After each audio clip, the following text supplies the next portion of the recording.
We have been talking about various things that concern our daily life. We are not indulging in any form of theories, beliefs, or ideological speculative entertainment. We are actually deeply concerned, I hope, with our daily life and find out if it is at all possible to bring about a radical change in the ways of our life. Because our life is not what it should be. We are confused, miserable, sorrow-ridden, struggling from day after day till we die. And that seems to be our lot, this endless conflict, not only in our personal relationships, but also with the world, which is deteriorating from day to day, becoming more and more dangerous, more and more unpredictable, uncertain, where the politicians and the nations are seeking power. And we should also talk over together this morning, I think, about freedom. Whether man can or woman, when I use the word man, I include the woman. I hope you don't mind women's lib.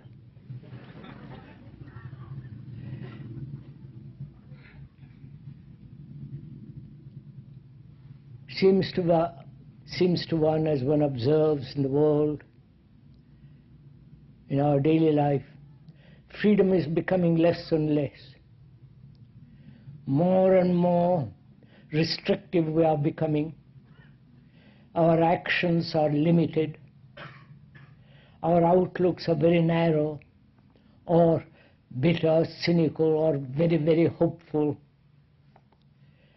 And we never seem to be free from our own daily conflict and misery, completely free from all the travail of life. And I think we should talk over together this question of freedom.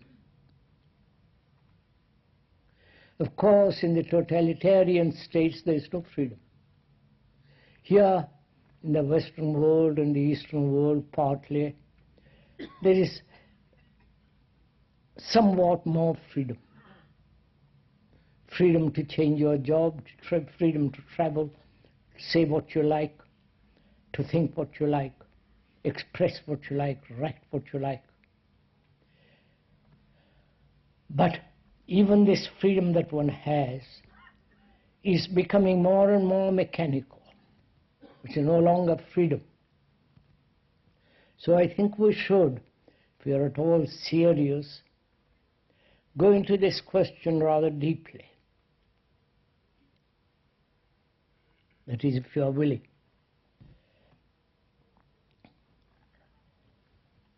The churches, the religions have tried to dominate our thinking. The Catholic Church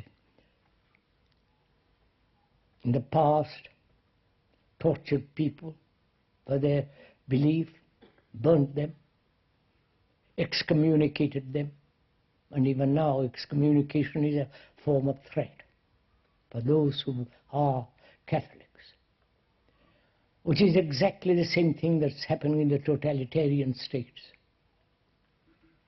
Control your mind, your thoughts, your behavior, your action.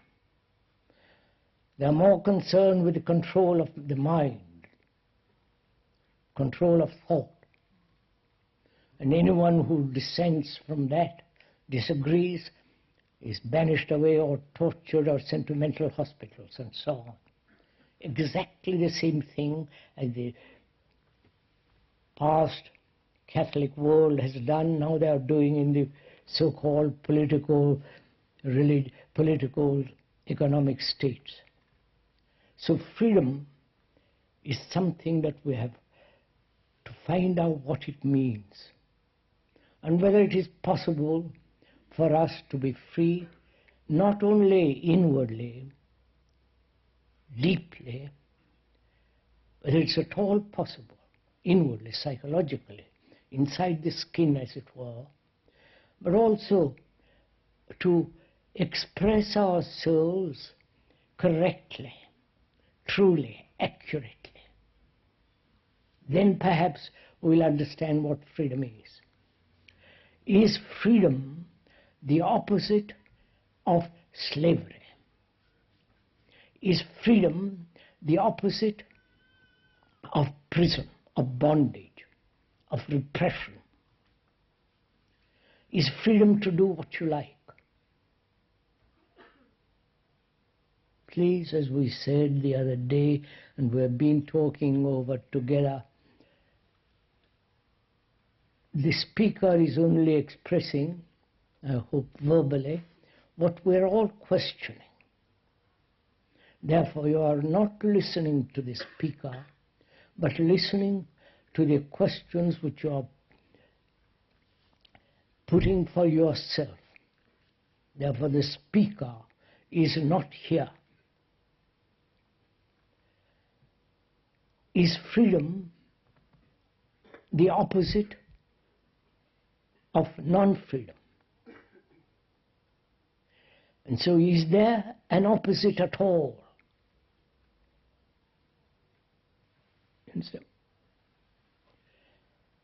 that is, if we move away from the bad to the good and think that is freedom, the good being the freedom, if we accept the good, which we can go into presently, what is the good and the bad, is the good, the goodness, the opposite of that which is not good, which is evil, which is bad.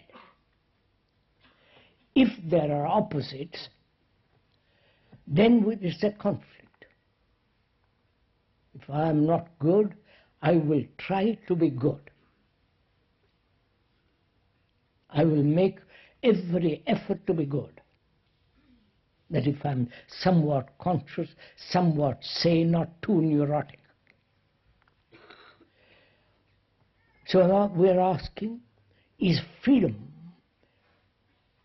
the opposite of anything? Or if it is freedom, if freedom has an opposite, then is it freedom? Please inquire together in this matter. That is, any opposite,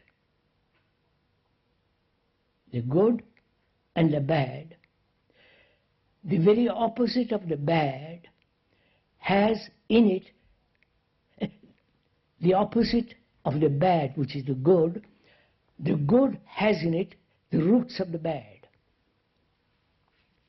Go into it, please. Consider it together.